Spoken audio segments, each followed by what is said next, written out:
qu'on en a fait un dossier considérable parce que les mesures qui ont été prises au Mont-Saint-Michel à la suite des menaces proférées par mon client ont été des mesures probablement démesurées, qui tiennent au fait qu'on est dans un contexte d'angoisse généralisée à propos du terrorisme. Cela dit, il n'y avait absolument aucun élément, mis à part des propos désagréables et des propos menaçants à l'égard des forces de police tenus par quelqu'un qui est au bout d'un bar au bout du bar d'un café au Mont-Saint-Michel, qui tient ses propos devant tout le monde, sans du tout chercher à se dissimuler de quelque manière que ce soit, c'est-à-dire les propos d'un déséquilibré, sont pris pour l'indice d'une particulière dangerosité et d'un risque terroriste avéré. C'est ça qui s'est passé dans cette affaire.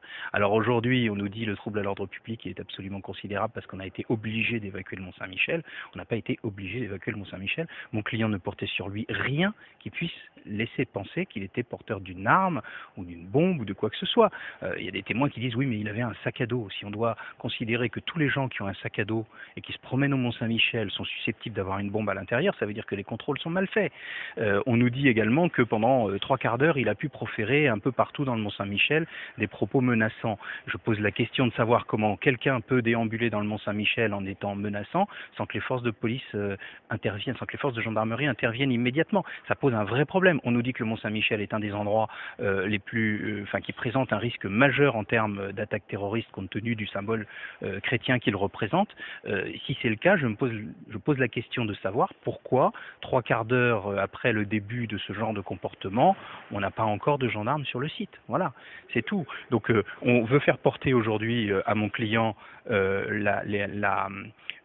la responsabilité du retentissement médiatique de cette affaire, et c'est tout à fait déplaisant.